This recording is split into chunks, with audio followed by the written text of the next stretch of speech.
Frequently, when we said we want to get an attacking position and our goal is some king or queen side attack, we have to realize that we get an attacking position when we have a lot of space for pieces to maneuver.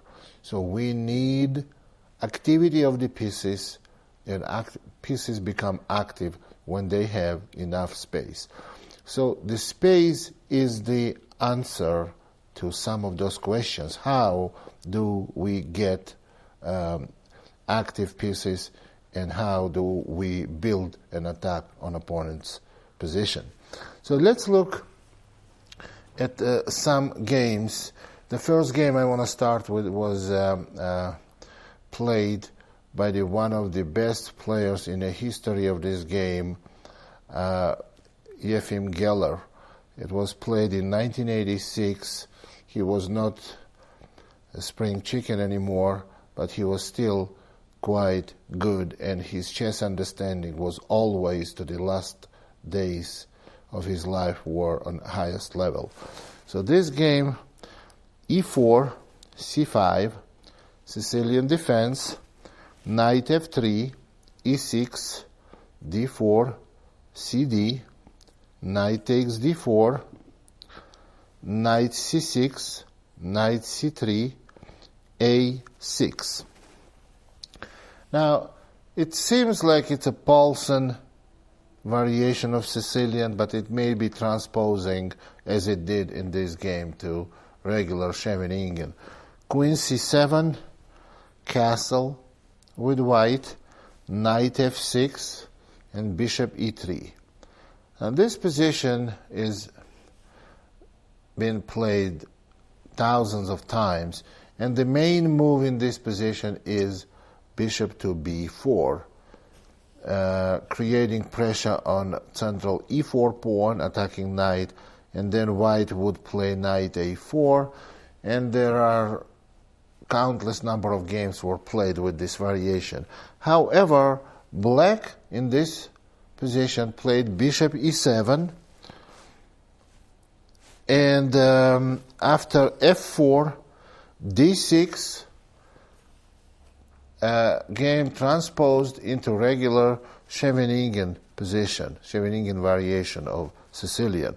Queen to e1, black castled, and white played rook to d1. It's pretty much standard moves, and black played bishop d7, white played queen g3, and black played rook a to c8. Now this move, rook a to c8, has to be severely criticized. Black does not create counterplay quick enough. I understand rook stands better on c8 than on a8. However, necessity was to play b5 first, to anticipate b4, attacking knight and maybe e4 pawn, to get white distracted from build-up on a king side. So after rook a c8, king h1, now black plays b5, and white went e5. Now this position after e5 I consider very difficult for black. Black played knight e8. Now what would have happened if black just played d takes e? If black plays d takes e, white plays knight takes c6, bishop takes c6, f takes e, and you see that black is in very bad shape, because if black plays knight d5, white can simply take on d5, bishop takes, and play bishop h6. There's a big problem on g7 square. Now, when white played e5 in the position we just saw, after e5, black has very difficult and ugly looking move to make, knight to e8, right in between his pieces, blocking black's pieces communications and creating very cramped position for black. You see white has a lot of space here. White has space. They have freedom of maneuvering and building attack against black's king. Black is extremely passive here. So after e5 and knight e8, white played knight e4. And again, black is experiencing big pressure in the center. So what can black do? If they play d takes e, so we can here play several different ways, create a big problem for black. So first we can play f takes e, and you can tell the possibility of knight f6 is not very pleasant. And if knight takes e5, then bishop f4, pinning black's knight. That's not good either. And queen takes e5, interestingly enough, loses a piece because knight takes c6. And black's queen is hanging. Now, if black takes on e4, queen takes e4, or black plays queen takes g3, in both cases, white plays knight takes e7 check.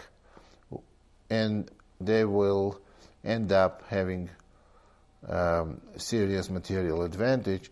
So that's why for black, taking on e5 is not good, and black is forced to play pawn to d5. But now, once black played pawn to d5, we can see that white has established center, and f4, e5 pawn center, the pawn structure gives them enormously good possibilities for successful attack on the king's side. Knight g5 was the move. Knight takes d4, bishop takes d4, h6 black plays. Now black is anticipating white to come back to f3, but bishop d3 was made by wife is very, very powerful and winning move. Now what will happen? Black did not take the knight, but what will happen if they do take the knight? Then after f takes g, it's a totally helpless position for black. White is going to go queen h3, attacking the mate, and after g6, maybe even rook f6, then bringing every piece over, rook f1, rook f4, and rook h4. Black is totally helpless. All their pieces are boxed on the back ranks. So black did not accept this piece sacrifice. Now we see clearly white had this build up. They got big space advantage that develops, which is very frequently happens, developed in the direct king side attack. So, and after bishop d3, black played g6, and here comes another blow. Knight takes e6, bishop takes e6, and f5. I want you to notice one thing after f5. You see, let's look at the position and just talk without moving pieces. I have both bishops aiming towards black's king position. Both rooks are very active, and queen is the most active piece. How many pieces defending black's king? Maybe one, maybe none. So position should be considered as totally over. Black is very happy to give piece back to stay alive. Knight g7, f takes e, and knight takes e6. Now rook takes f7. And you see the more problems come towards black. So if king takes f7, then queen takes g7 is made in one move. So rook takes f7 is forced in this position. After rook takes f7 white, black plays rook takes f7. Now queen takes g6 check, attacking knight as well. Obviously, knight cannot go to g7 because of the quick mate, queen h7 check, king f8, queen h8 check. Maybe this was the best way to play for black. Otherwise, they're suffering a lot more. So king f8, queen takes h6 check. For the same reason, black cannot play knight g7, is a queen h8 mate. So black plays king e8, and now queen takes e6. Now this position is a little bit ridiculous for black. White has bishop and 3 pawns for rook and overwhelming attack. Game is over. Bishop c6, queen c6. White played queen g6. Very nice move. Threatening e6 and winning the rook. If king goes to f8, then also e6. And if rook moves on f-file, then queen g7 or bishop g7 will be murderous. So black played queen takes g6, bishop takes g6, then went king f8. White simply took the material back, king takes f7 and c3. Most of the time, the successful outcome, an outcome of successful attack for one side or the other is the big material advantage. That's what white has right now. White has big material advantage, easily won position. Now, this was very well performed by white, but played poorly by black. So let's look at the game played between two top grandmasters. Here, between Anand and Gelfand, and in this game, we are not going to see direct attack or sharp and flashy combinations. What we're going to see, well-planned activity of minor pieces. And this is like a combination of tactics and the strategy. So here is the game: e4, c5, knight f3, d6, d4, c takes d, knight takes d4, knight f6, knight c3, a6, bishop e3, e5, knight b3, knight f3, bishop e7, bishop c4, black castles, white castles, knight c6. Now, I don't like this move, knight c6. I think after knight c6, black has very difficult position. And the reason why black has very difficult position, because black is not taking care of their only weakness, which is d5 square. Black has to protect that square from white occupying it permanently. So the move should have been played is h6. And here is why. White does have control right now on d5 square.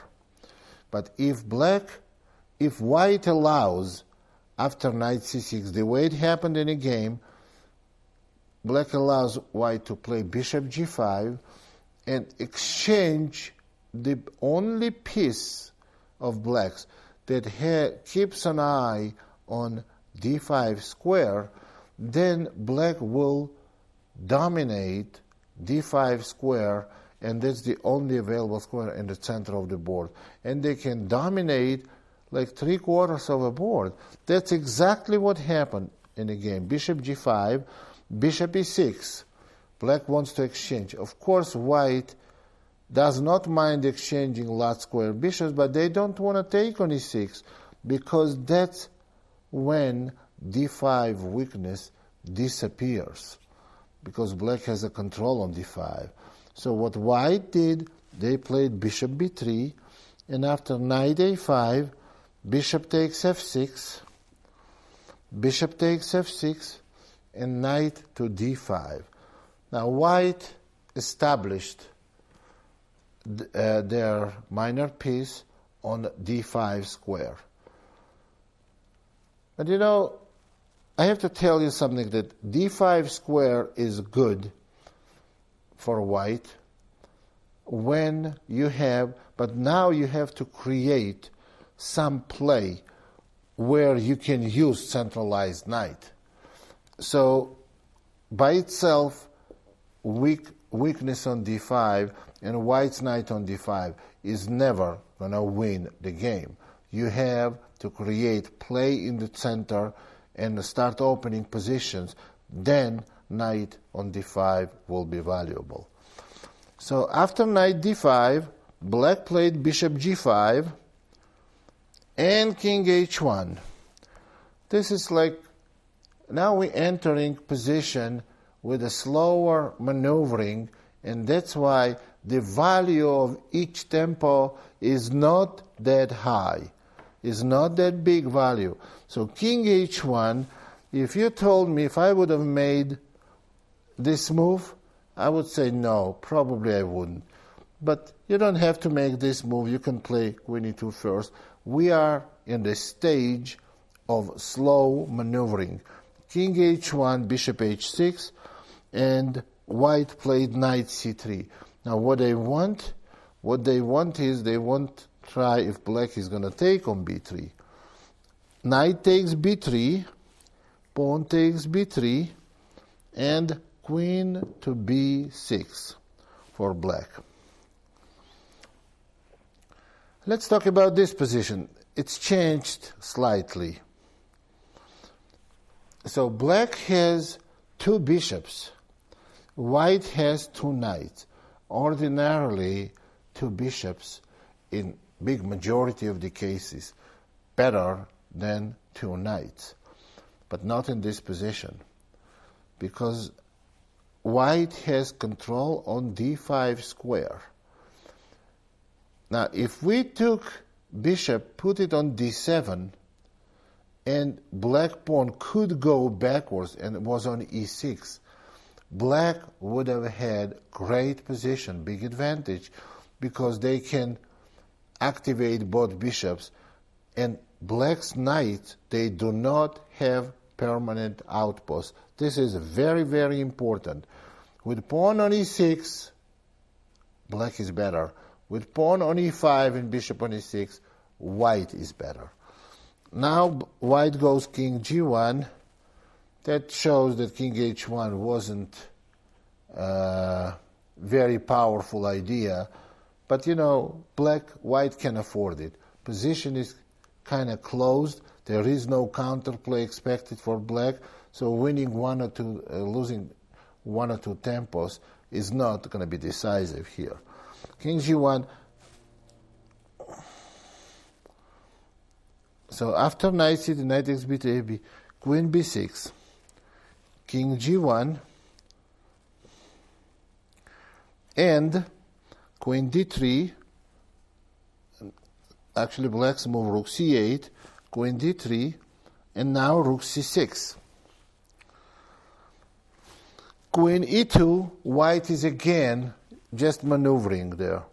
Queen e2, queen c7, and here white played knight to e1. What do they want? Why knight e1? Please take a look at this position. Every white piece is standing very nicely, except for the knight on f3.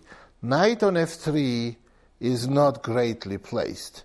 It doesn't have really future. So after knight e1, white wants to play knight d3, and then knight b4, and then knight b to d5. That's when white has decisive advantage. So what white is trying to do, they want to put the knight on d5, but they don't want to lose control of d5 square. So they want to end up with a knight on d5.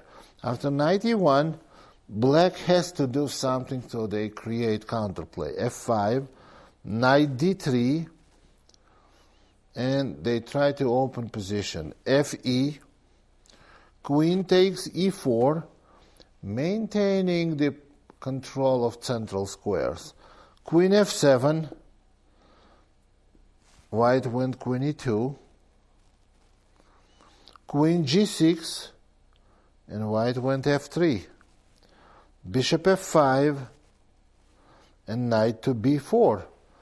You see now knights start controlling, actually they were controlling before, continue controlling the central squares.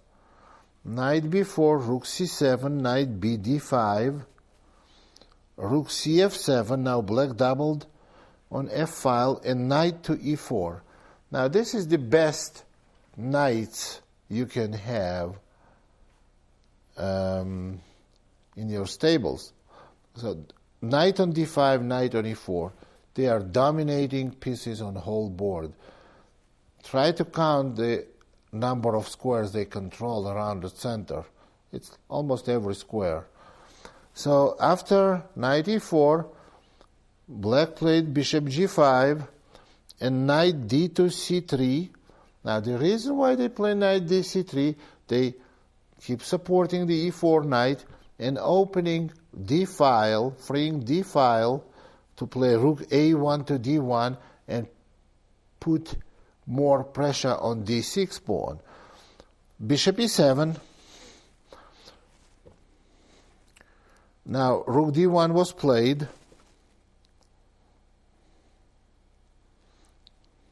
And king h8 was played. And now rook d3. Rook c8. And rook d1, the other rook on d1. Now you see that pressure against d6 pawn becomes very serious. Rook c6 and knight d5. This is total triumph for strategy. You see dominating knights, dominating rooks, and all that counts in this position, those weaknesses of black pawns. Bishop f8, rook c3. Okay, white did what they wanted to do with minor pieces. Now it's time to get into the black's positions, because those knights create great opportunity for this. And after rook c3, you see if white takes on c3, if black takes on c3, white can retake with a pawn, then support the knight on d5, and then move again. So it's going to be continuous pressure against black's pawns. So what black did here, they went h5. They want to start some kind of counterplay on king's side, but it's too late already. King h1, h4, and now white simply went h3. Stops all kinds of activities. King g8, and rook c4, queen h5, knight to e3. d5, this is desperation try, but nothing else is good anymore. d5, knight takes d5, and black sacrificed the piece, bishop takes h3, gh, rook takes f3, and white played knight e to f6 check. and black resigned. Why they resigned? Because if g takes f, then simple rook g4 check blocks diagonal d1 to h5, and next move white is going to take black's rook and the game is over. Very well played, planned, and executed. The pressure in the center and advantages that knights have versus bishops. There are a lot of positions, bishops are better, majority of positions. This was positions for knight, and middle game was for knights. Now, what we want to look at next is the game that was played between Shirov and Topalov. This game is unique also. The planning had to do a lot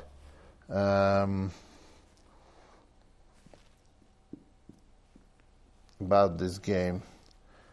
In this game, very interesting from strategical and tactical standpoint. e4, c5, knight f3, e6, d4, cd, knight takes d4, a6. Again starts as Paulsen variation, bishop d3, queen b6, knight b3, queen c7, queen e2, knight f6, knight c3, d6, f4, bishop e7, and e5 here. Now this is very double-edged move.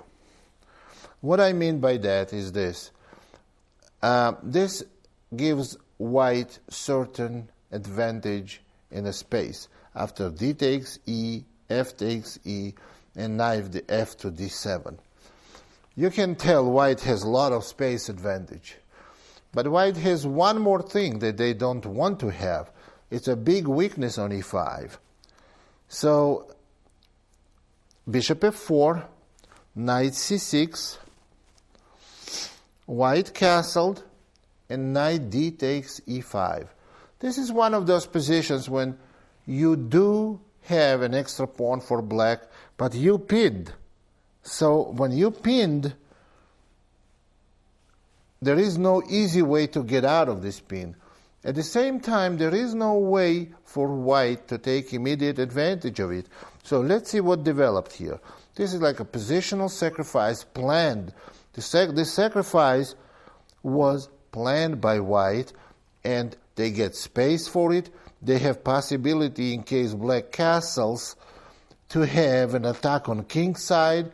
So there are certain prospects for white in this position. So after bishop f4, knight c6 castle, knight takes e5, and white plays rook a to e1. Black plays queen b6 check, king h1, knight takes d3, queen takes d3, and black finally castles.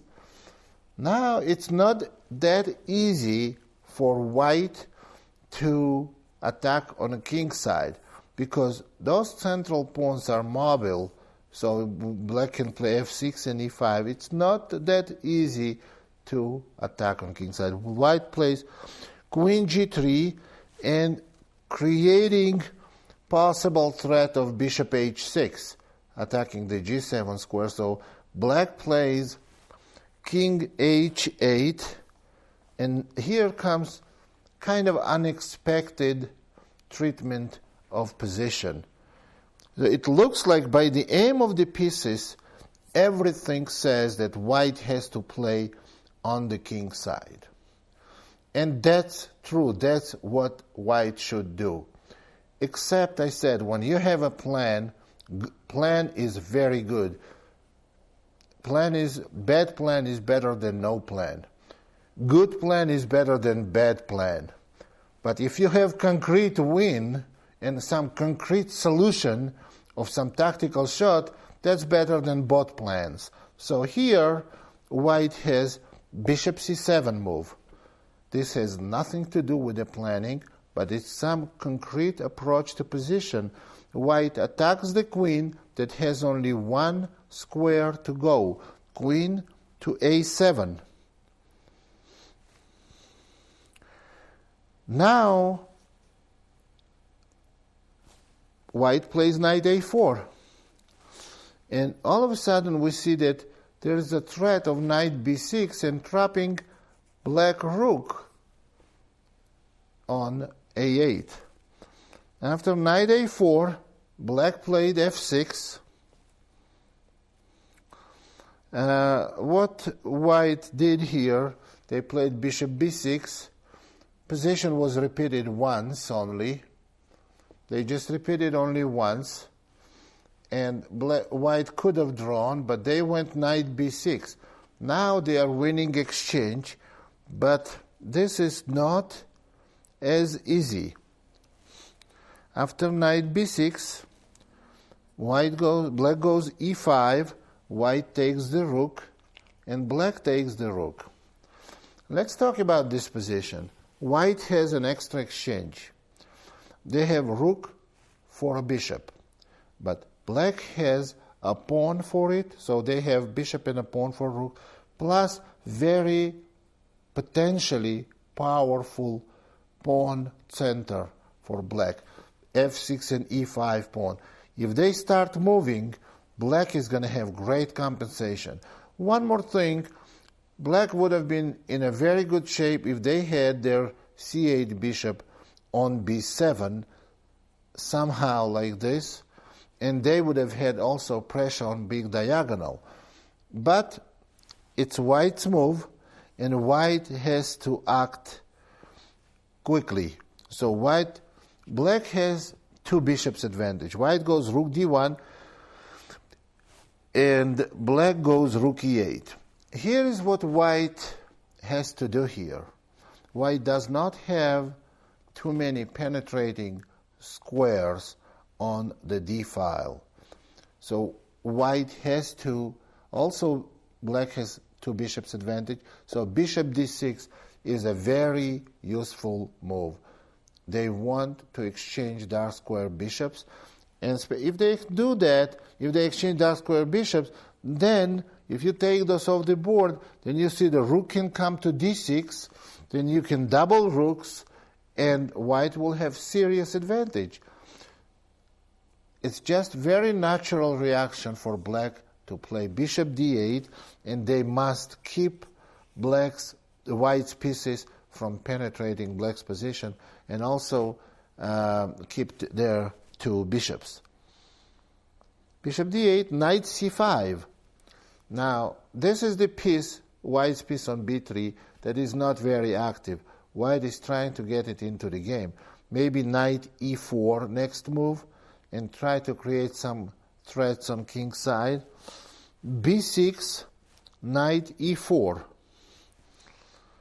And here, black makes dubious move, knight d4. Dubious because of white's next move, but active looking otherwise. Bishop takes e5. And this, I think, was very unexpected, very much surprising for black. Now, black did not play f takes e because then most probably queen takes e5 creates a lot of problems for black. You see, the knight is hanging on d4, rook is hanging on e8, and obviously black cannot take white's queen because of back rank mate, and that would have been very painful for black. So black chose knight f5, queen g4. This is an interesting move. And white, it looks like white falls right into the fork, and it's attacking queen, rook, the other rook, all family fork. So knight e3, but white has this, and also queen is hanging, bishop on c8 attacking the queen as well. Queen h5, hitting the rook, and this is actually very unique position. Move before, queen is on g4, and you see white has 5 pieces. Rook on d1, rook on f1, knight on e4, bishop on e5, queen on g4. They are all of them. Every one of them is under attack now. And it's amazing to see how can they emerge coming out alive. So queen h5, and we know again the rook hangs, rook cannot take on e5 because queen will take on e5 and the back rank mate. If pawn takes, then rook f8 mate. So that's what happened, and after queen h5, black played rook g8. Okay, but now knight on e4 is hanging. You see the queen on a8. Bishop on e5 is hanging, and both of white rooks are hanging. That's a little too much. But here, after queen f3, white is totally winning. This is a little bit amazing. Now, obviously, if black takes the bishop, then queen is going to take the knight, and you can tell white is easily winning. So what's left to see there? What happens if knight takes on d1, which is what happened in the game?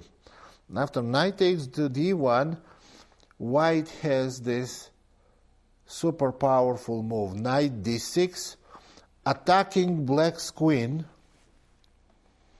and threatening knight f7 checkmate in one move.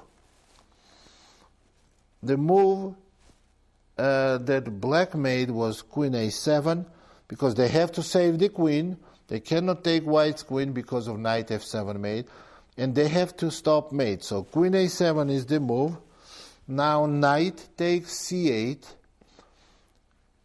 attacking black's queen, queen d7, and white is coming back, knight d6. And black resigned. Why black resigned? Because they have this knight hanging on d1, and they cannot take white's bishop because knight f7 mate, and there is no defense. So black resigned. This was very powerful game, very well planned. Of course, so what did white, what was white playing for? Were they playing for this checkmate or for this sacrifices and this attack when all their pieces hanging? No, they were. All they planned for in the opening was the space. They got their space. Space gave them activity of their pieces, which resulted in a winning exchange. They won exchange, and then they tried to exchange pieces. They played bishop d6, and they tried to exchange pieces, and black had to stay away from exchanges, which end up, and the game turned into white pieces ending up in a very powerful positions. And the final tactics and combinations were just a result of this beautiful play, because white did everything right, and their pieces were extremely active. All rooks were on open files, and the bishop on d6 on e5 was powerful, and knight created some quite powerful threats. So they were very, very interesting and exciting game. Another game I want to look at is a game between Shirov and talented and very strong Russian Grandmaster Peter Svidlov. Again Sicilian, and again the Najdorf variation, the most popular in the whole Sicilian defense. Knight f6, knight c3, a6, bishop e3, e5. We looked in Anand Gelfan's game, Anand played knight f3. It's one of the continuations, and the other one is knight b3, maybe slightly more popular. So that's what Shirov played. Bishop e6, queen d2, knight bd7, f3. Here, this is also a known variation. The reason for f3 move, white is planning on castling queen side, and after that pushing g4 and h4 and attack on king side. So one of the ways for black to play is b5 and continue counterplaying on queen side, and the other way is to play h5 to prevent g4 and h4 and further advancing for white on a king side. So h5 was the move played by Svidler. Castles long and rook c8. White played king b1, bishop e7, and knight to d5. Bishop takes d5, e takes d, and knight b6. Now here we clearly see that d5 pawn is under attack. And the only way for white to defend this pawn is by eliminating the knight. Bishop takes b6, queen takes b6, and very nice move, g3. You see, white is activating their f1 bishop going to h3 and attacking rook. That's the plan. But here, black has to castle already. But now, once they castled, you can see that h5 pawn, they much rather have back on h7. But it is on h5 already. Bishop h3, rook a8. I don't really like this move. The reason for rook a8, black wants to advance the a pawn and create an attack on the queen side against white king. So white played rook h to e1, and here black went a5. This is not very good, but it's very consistent with the plan with the rook a8 move. Now white goes a4, and black has serious problems continuing queen side pressure. They went queen c7 and bishop to f1. Very nice move again, because once bishop goes to b5, that will forever stop black's play on queen side. Let's assume for a second that white did not play bishop f1, and suppose they made some random move like rook f1 or queen e2, whatever.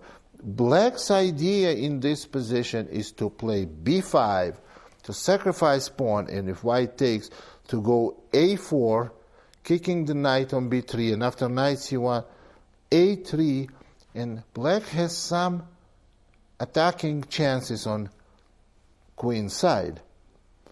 That's why bishop f1 move blocks the b5 square and completely eliminates this opportunity for black. Rook f to c8, bishop b5, bishop f8. So black realized that they have absolutely no play on the queen side. They're just waiting now, making now waiting moves. Bishop f8, and now f4, and now white starts opening the king side.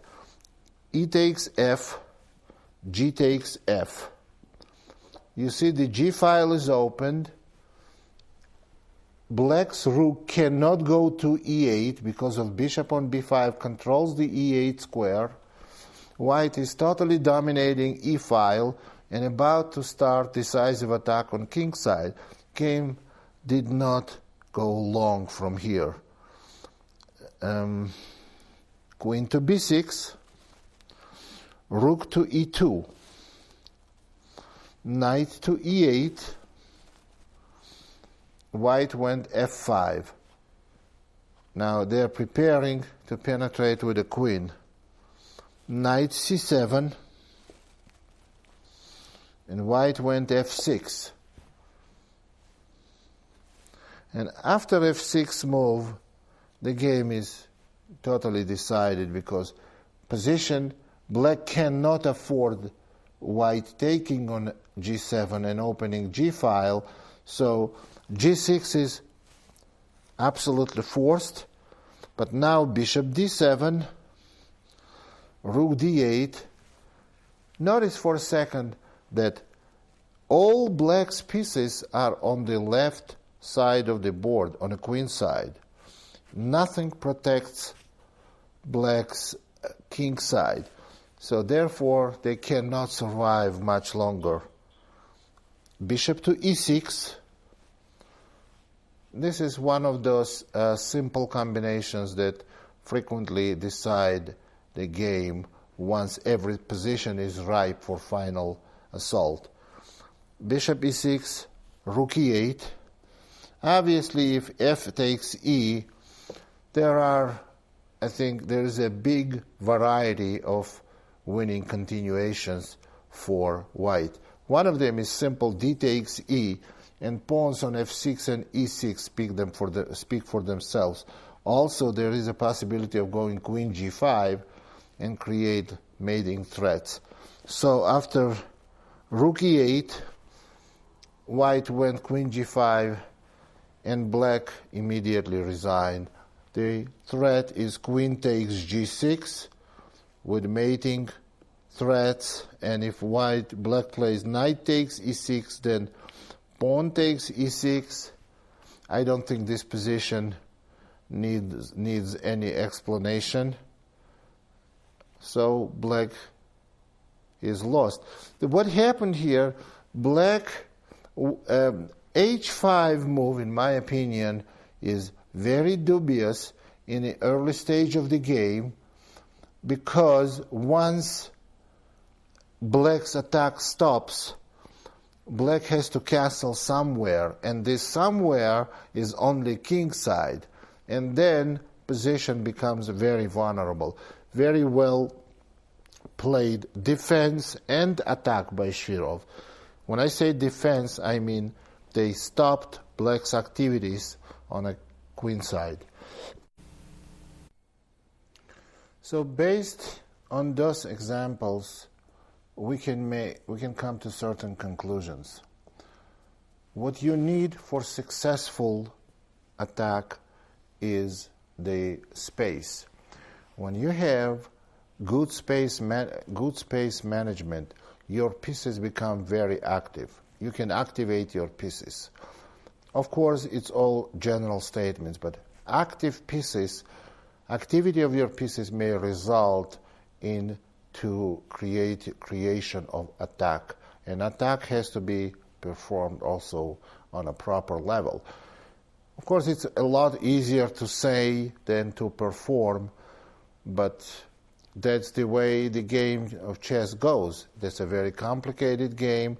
So the simpler we look at it, if we make the certain conclusions that, well, if we follow the certain rules that we say, we need to have management of the space, planning in the opening, activation of pieces, and concentrated attack.